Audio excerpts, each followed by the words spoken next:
Hello everyone, welcome back to our channel South City PCMB.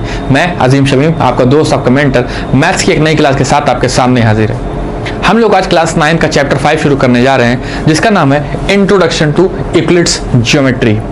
इससे पहले हम लोगों ने 4 चैप्टर को पूरी अच्छी तरीके से कंप्लीट कर लिया है। उसके ऊपर बहुत सारे क्वेश्चंस भी किए हैं। आप लोगों ने अगर हमारे क्लासेस को प्रॉपरली फॉलो किया होगा तो जब आप लोग क्वेश्चन कर रहे होंगे तो बहुत आसानी से सॉल्व हो जा रहे होंगे, मुझे उम्मीद है इस चीज़ की। और बाई चांस अगर आप किसी क्वेश्चन में अटक रहे हैं या कोई क्वेश्चन नहीं हो पा रहे हैं तो आप उसको डायरेक्टली पूछ भी सकते हैं कमेंट सेक्शन में, ठीक है। तो आज हमारा जो चैप्टर स्टार्ट हो रहा है उसका नाम है इंट्रोडक्शन टू यूक्लिड्स ज्योमेट्री।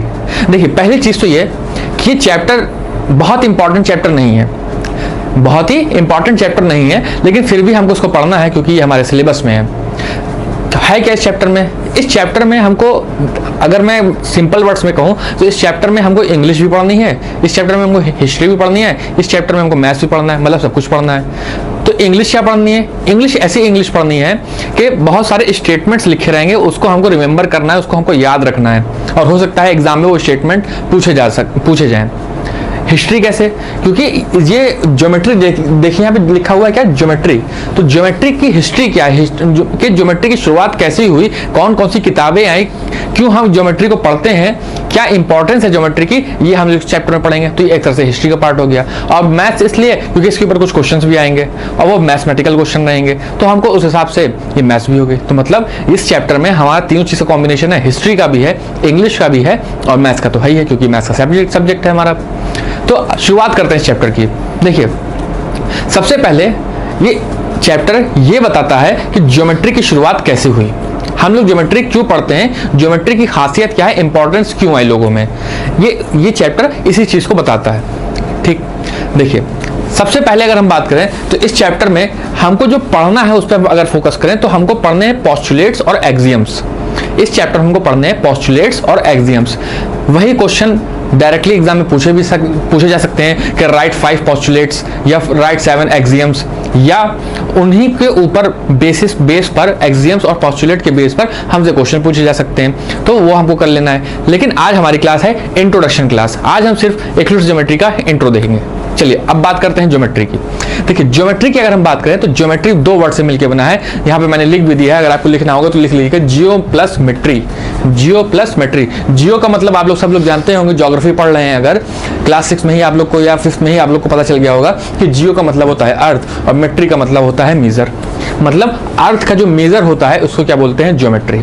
लेकिन हम इससे थोड़ा और पीछे चलते हैं, ज्योमेट्री से भी थोड़ा और पीछे चलते हैं।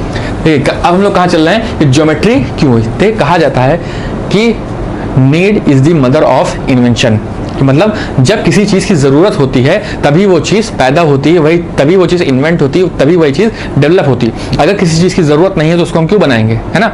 जाहिर सी बात है, अगर हमें किसी चीज की जरूरत है तभी हम उस चीज को डेवलप करेंगे, उसी चीज को बनाएंगे, लेकिन अगर जरूरत नहीं है तो नहीं बनाएंगे। तो क्या हुआ, ज्योमेट्री की कहाँ जरूरत पड़ी, कैसे जरूरत पड़ी, ये हम लोग को पढ़ना है।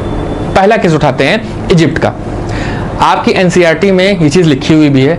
आपको जो मैं कहानी बता रहा हूँ, मैं बस आपको हिस्ट्री बता रहा हूँ, ये चीज़ आपको बस एक बार सुन लेना है, समझ लेना है, ये एग्जाम में आपसे नहीं पूछा जाएगा। देखिए, मैंने बात शुरू की इजिप्ट की।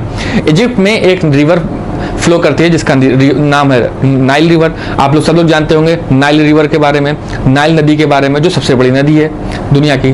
ठीक, फिर नाइल नदी के किनारे क्या हो रहा था कि बहुत सारे प्लॉट्स थे। प्लॉट्स का मतलब क्या होता है, विलेज था, वहाँ पे विलेज था, तो वहाँ पे क्या होती थी, खेती होती थी, फार्मिंग होती थी।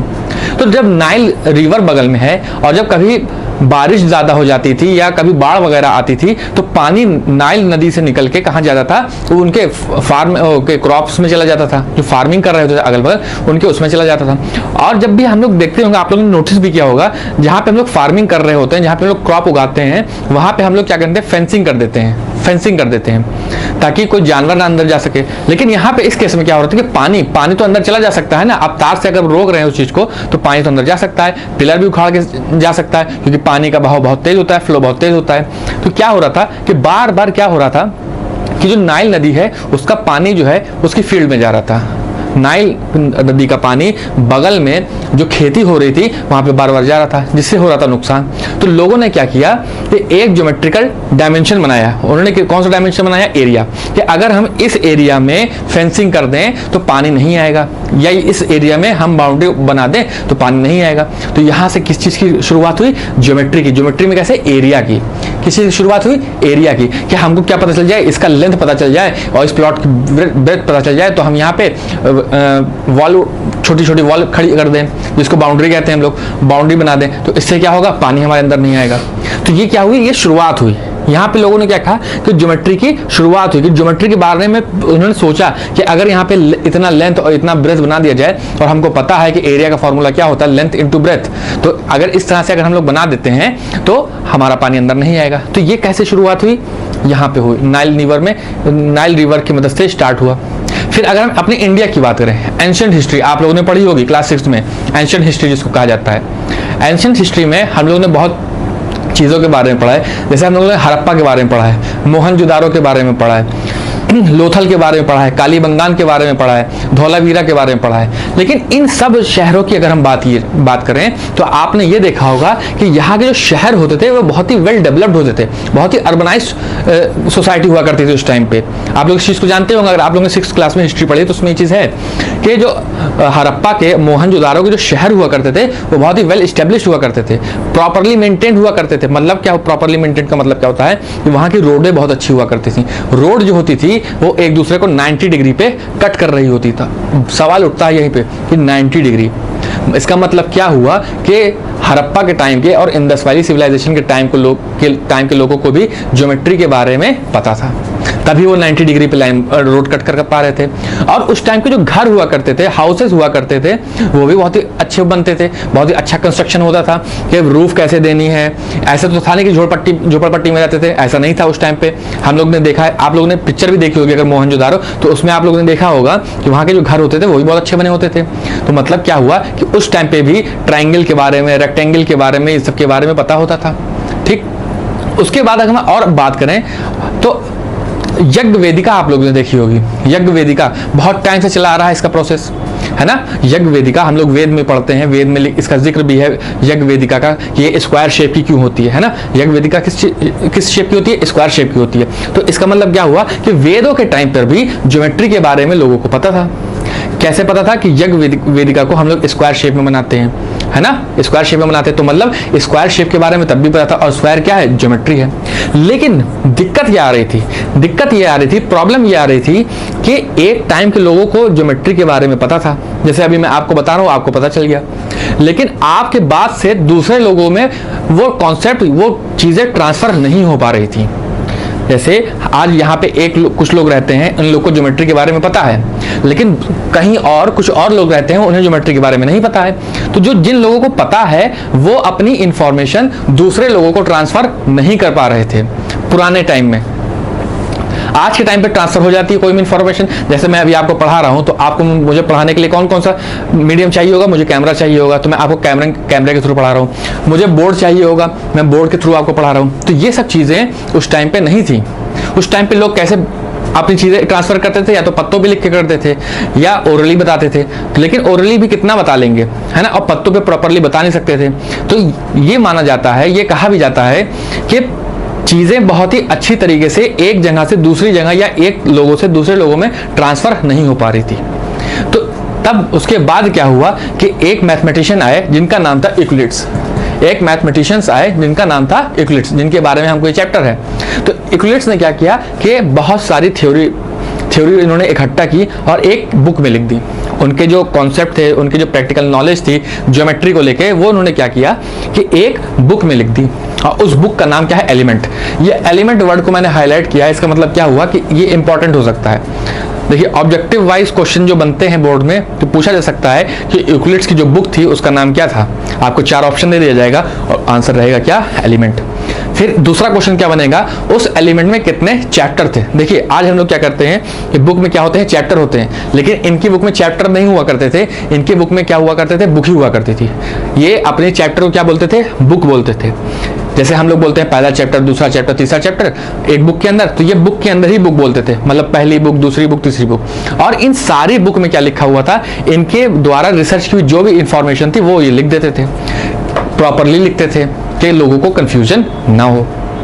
ठीक, तो यहाँ पे क्या हुआ कि ये देखिए, यहाँ पे मैंने एक चीज और लिखी हुई है, but it was not the first geometry book. मतलब क्या है कि ज्योमेट्री की बुक जो होती है इनसे पहले भी आई, यूक्लिड्स की ज्योमेट्री बुक से पहले भी एलिमेंट वाली जो बुक है इससे पहले भी बहुत सारी हिस्ट्री की बुक आई, लेकिन वो सब क्या हुई, वो प्रॉपर नहीं थी, या तो खो गई थी या तो वो खो गए। तो इसलिए क्या हुआ कि लोगों के ट्रांसफर नहीं हो पाई इंफॉर्मेशन। लेकिन इस वाली बुक में एलिमेंट्स में क्या हुआ कि ट्रांसफर होने लगी चीजें। देखिए यहाँ पे एक बुक के बारे में मैंने और लिखा है, सुलभा सूत्र।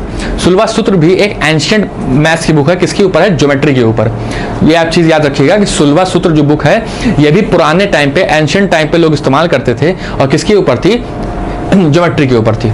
चलिए अब यहाँ पे क्या हुआ कि इन्होंने सारी इंफॉर्मेशन, जो भी प्रैक्टिकल इंफॉर्मेशन थी इनकी, ये इन्होंने कंपाइल कर दी एक बुक में। और अब क्या होगा कि ये जब आगे के लोग, आगे की जनरेशन जब ज्योमेट्री के बारे में पढ़ेगी तो क्या करेगी, इनकी बुक पढ़ लेगी। जब इनकी बुक पढ़ेगी तो उसको इंफॉर्मेशन क्लियरली हो जाएगी। क्यों? क्योंकि इससे पहले कोई अच्छे से किसी ने लिखा नहीं था, और लिखा भी था तो वो खो गई थी। ठीक, अब देखिए क्या है, इन्होंने क्या लिखा अपनी बुक के अंदर, वो 7 पॉइंट है। Euclid's summarise his formula as, जो बहुत सारी चीजें इन्होंने लिखी, उसको पढ़ने से पहले मैं एक चीज और बताता हूँ कि पहले ये देखिए क्या लिखा है कि यूक्लिड्स सॉलिड, मतलब यूक्लिड्स ने क्या क्या बताया। यूक्लिड्स ने क्या क्या बताया, उन्होंने कहा point has no dimension. Euclid's ने अपनी बुक में लिखा कि पॉइंट हैज नो डायमेंशन। देख लीजिए मैंने यहाँ पे एक पॉइंट बनाया, तो क्या आपको दिख रहा है, ये देखिए बहुत छोटा सा दिख रहा होगा, बहुत ही छोटा सा दिख रहा होगा। तो इसका मतलब क्या हुआ कि पॉइंट का कोई डायमेंशन नहीं है। फिर उन्होंने क्या किया, लाइन हैज 1 डायमेंशन। आप सब लोग जानते हैं कि लाइन की डायमेंशन क्या होती है, खाली लेंथ होती है। फिर क्या कहा, सरफेस हैज 2 डायमेंशन। सरफेस का मतलब क्या होता है, देखिए जैसे ये बोर्ड है, ये एक सरफेस है ना, ये बोर्ड जो है एक सरफेस, इसमें एक लेंथ होगी और एक ब्रेथ होगी। तो ये एक चीज क्या है, सरफेस। उन्होंने कहा कि सरफेस हैज 2 डायमेंशन। और कहा सॉलिड हैज 3 डायमेंशन। जैसे मेरे पास एक ये सॉलिड मान लीजिए, इसको सॉलिड मान लीजिए, तो ये इसमें क्या कहा गया कि इसके 3 डायमेंशन है। या अगर मैं इसको कहूँ कि ये कहा गया कि ये एक सॉलिड है, तो क्या कहा गया कि इसमें 3 डायमेंशन है, लेंथ है, ब्रेथ है और हाइट है ना। अब आप लोग ये सोच रहे होंगे ये तो हमको पता ही है, इससे बता क्यों रहे हैं। लेकिन जो पहले के टाइम के लोग हुआ करते थे उन्हें ये भी इंफॉर्मेशन नहीं पता थी, उन्हें ये चीजें भी नहीं पता थी कि पॉइंट में कोई डायमेंशन नहीं होता है या लाइन में सिर्फ एक डायमेंशन होता है। ये हम लोग को तो पता है, हम लोग तो तेज हैं, लेकिन पहले के टाइम के लोगों को ये चीजें भी नहीं पता थी। तो उन्होंने क्या किया, इस चीजों को अपनी बुक में लिख दिया। ठीक, उसके बाद देखिए उन्होंने क्या 7 पॉइंट कौन कौन से लिखे अपने बुक में। A point is that which has no part.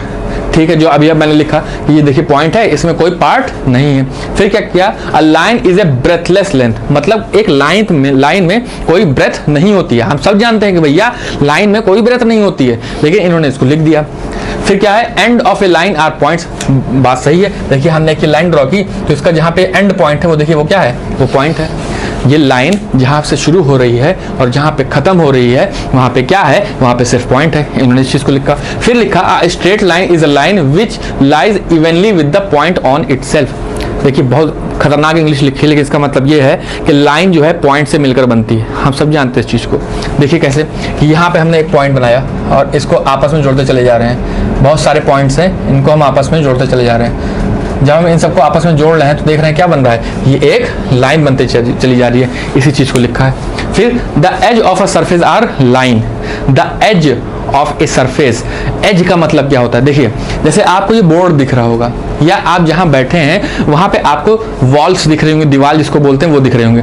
तो आप सबसे ऊपर देखिए, जहां पे 2 दीवारें आपस में मीट कर रही हैं वहां पे देखिए एक लाइन होगी, है ना। और जो दीवारें इधर इधर आपस में होंगी वहां पे भी लाइन होंगी। तो इसी चीज को कहा कि जब 2 सरफेस मिलते हैं तो वहां पे लाइन फॉर्म होती है।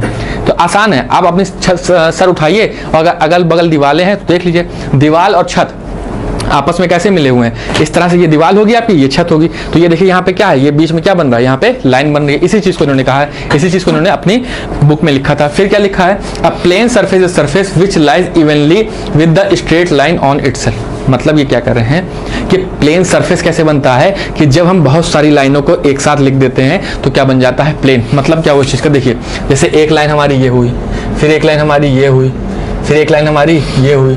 तो इस तरह से कई सारी लाइनें जब आपस में जुड़ जाती हैं तो क्या बना देती हैं, सरफेस बना देती हैं, प्लेन सरफेस बना देती हैं। देखिए बहुत ही आसान सी चीज़ें बताई हैं। तो आप लोग सोच रहे होंगे ये क्यों बताया जा रहा है हमको, ये तो हमको पता ही है, बिल्कुल पता है आपको, लेकिन जो पहले के टाइम के लोग हुआ करते थे उन्हें ये सब नहीं पता होता था, तो उनको ही बताने के लिए उन्होंने ये सब चीज़ों को अपनी बुक में लिखा कि हम लिख दे रहे हैं, ये पढ़ लेना। ठीक, जैसे मैं आप क्लास 10th में हैं, वो क्लास 9th में है, अगर मैं आपसे डायरेक्टली कैलकुलस के बारे में बात करूं तो वो आपके लिए नई बात हो जाएगी। कैलकुलस के लिए अगर मैं बात करूं, आपको इंटीग्रेशन पढ़ाना शुरू कर दूं तो वो क्या हो जाएगा, वो आपके लिए नई बात हो जाएगी। लेकिन वैसे ही उस टाइम के लोगों के लिए ये नई बातें थी, ये उनके लिए नया कॉन्सेप्ट था। बिल्कुल इसी तरह से आप समझ लीजिए, जैसे आपको कोई कॉन्सेप्ट नहीं पता, आपको फिजिक्स में ग्रेविटेशन नहीं पता कि क्या होता है और आपको बताया जा रहा है, तो आपको थोड़ी देर टाइम लगेगा उस चीज़ को समझने के लिए, फिर उसको समझने के लिए, उसको समझ के दूसरों को समझाने के लिए। वही चीज़ यहाँ पे है, जब ये सब चीज़ें बताई जा रही थी, जिन लोगों को बताई जा रही थी, उन लोगों को ये चीज़ें नहीं समझ में आ रही थी, उन लोगों को ये सब चीज़ें नहीं पता आती। धीरे धीरे लोगों ने इस चीज़ को समझा। कब समझा, जब ये सारी की सारी चीज़ें मैथ्स की किताब में लिख दी गई। ठीक, उसके बाद क्या हुआ कि जो इक्लिप्स थे, इन्होंने अपनी जो टर्म्स, ये जो लाइनें लिखी हैं, इसमें कुछ चीज़ों को अनडिफाइंड छोड़ दिया, कुछ चीज़ों को डिफाइन नहीं किया ठीक से। जैसे पार्ट, जैसे ये पार्ट है हमारा, ये पार्ट को उन्होंने डिफाइन नहीं किया। इस तरह से जैसे हमारा है ब्रेथलेस लेंथ, इन सब चीज़ों को उन्होंने क्या किया, डिफाइन नहीं किया ठीक से। जब डिफाइन नहीं किया ठीक से, तो इसका मतलब क्या हुआ कि अगर वो डिफाइन करने जाएंगे इन चीज़ों को, तो जब डिफाइन कर रहे होंगे पार्ट्स को, तो उसमें फिर कुछ ऐसा वर्ड आ जाएगा जिसको उन्हें फिर डिफाइन करना पड़ेगा। तो उन्होंने क्या किया कि इन सारी चीज़ों को उन्होंने इस झंझट को पाला ही नहीं। मतलब उन्होंने क्या किया कि बस इतना जान लो बहुत है। उन्होंने क्या कहा कि हम आगे नहीं बताएंगे। जैसे पार्ट क्या है, तो पार्ट के बारे में डायरेक्टली तो यहाँ पता नहीं चल रहा है, और उन्होंने बताया भी नहीं। उन्होंने ये कहा कि अगर मैं पार्ट के बारे में बताऊंगा, अगर मैं पार्ट के बारे में भी डिफाइन करूंगा, तो मुझे जब डिफाइन करने लगूंगा पार्ट को, तो पार्ट को डिफाइन करने में भी कुछ वर्ड्स चाहिए, और हो सकता है उन वर्ड्स में भी कुछ ऐसे वर्ड्स आ जाएं जिनको मुझे फिर से बताना पड़े। तो इस चीज़ को इग्नोर किया उन्होंने क्या किया, उस चीज़ को अनडिफाइंड छोड़ दिया, उस चीज़ को उन्होंने बताया ही नहीं। ठीक, तो इस तरह से ये थी हमारी इक्लिप्स की हिस्ट्री, इक्लिप्स ज्योमेट्री की हिस्ट्री, कि इक्लिप्स ज्योमेट्री पढ़ना हमें क्यों है, क्या क्या हुआ था दुनिया में जिसकी वजह से इक्लिप्स ज्योमेट्री का महत्व, इंपॉर्टेंस ज़्यादा बढ़ गई। ये पहली ऐसी किताब थी जिसमें हमको ज्योमेट्री के सारी चीज़ें, सारे कॉन्सेप्ट लिखे हुए मिले। अच्छा, इन्हीं के एक स्टूडेंट एक हुआ करते थे जिनका नाम था पाइथागोरस थ्योरम, जिन्होंने पाइथागोरस थ्योरम दिया था, आप लोगों ने पढ़ा भी होगा क्लास 8 में। ठीक है, तो ये था सिर्फ हमारा आज का इंट्रोडक्शन क्लास था। ये चीज़ें आपको एग्जाम में हो सकता है ना पूछी जाएं, हो सकता है, लेकिन कुछ चीज़ें पूछी जा सकती हैं। जैसे ये एलिमेंट क्या होते हैं, उसमें कितने चैप्टर हुआ करते हैं, चैप्टर को बुक कहा जाता था, और ये सब चीज़ें पूछी जा सकती हैं। ये यहाँ पे जो मैंने लिखा है, Euclid's summarises this formula as, ये 7 पॉइंट और ये नीचे के 4 पॉइंट, ये 4 पॉइंट आपसे पूछे जा सकते हैं। मैं ये नहीं कहूँगा कि ये बहुत ही इंपॉर्टेंट है, बट येट आपको पता होने चाहिए। ठीक है, क्यों? क्योंकि आगे चल के अब हम इस चैप्टर के कॉन्सेप्ट की तरफ बढ़ने जा रहे हैं, जिसका नाम है पोस्टुलेट्स एंड एक्सियम्स। आपसे शॉर्ट इस पर क्वेश्चन आएगा एक्सियम्स और पोस्टुलेट के ऊपर। और एक्सियम पोस्टुलेट क्या होता है, बहुत ही आसान सी चीज़ें हैं, वो जब हम लोग डिस्कस करेंगे तो आपको लगेगा क्या बता रहे हैं। वैसे ही ऐसे ही चीज़ें हैं वो भी, मतलब जो आपको पता है उसी चीज़ को उन्होंने लिख दिया था। ये सारी चीज़ें भी तो आपको पता है, लेकिन मैंने लिख के दिया, क्यों? क्योंकि उन्होंने भी लिख के दिया तो मैंने भी लिख के दे दिया। वैसे ही एक्सियम्स और पोस्टुलेट जो मैं पढ़ाना शुरू करूंगा, तो उसमें भी सारी की सारी चीज़ें वही होंगी जो आपको पता है, लेकिन उसको हमको पढ़ना है। उसको पढ़ना है, फिर क्वेश्चन जो आएंगे वो एक्सियम्स एंड पोस्टुलेट्स के ऊपर ही आएंगे मोस्टली। फिर क्या करना है हम लोग को, उसको पढ़ना है, उसके बाद उसके ऊपर क्वेश्चन सॉल्व करने हैं, और ये चैप्टर हमारा हो जाएगा कंप्लीट। तो आज क्या था, आज ये हमारी इंट्रोडक्टरी क्लास थी। आज हमने सिर्फ इंट्रोडक्शन दिया कि इक्लिप्स कौन थे, इक्लिप्स ज्योमेट्री का जन्म कैसे हुआ, क्यों इक्लिप्स ज्योमेट्री की इंपॉर्टेंस ज़्यादा है ना। तो मुझे उम्मीद है कि आप लोगों को हमारी क्लास अच्छी लगी होगी, और अगर अच्छी लगी तो प्लीज़ इसके अपने दोस्तों में शेयर करिए, और जिसको ज़रूरत है खासकर उनको तो खास करके लिए शेयर करिए। और हमारा वीडियो देखने के लिए एक बार फिर से बहुत बहुत धन्यवाद।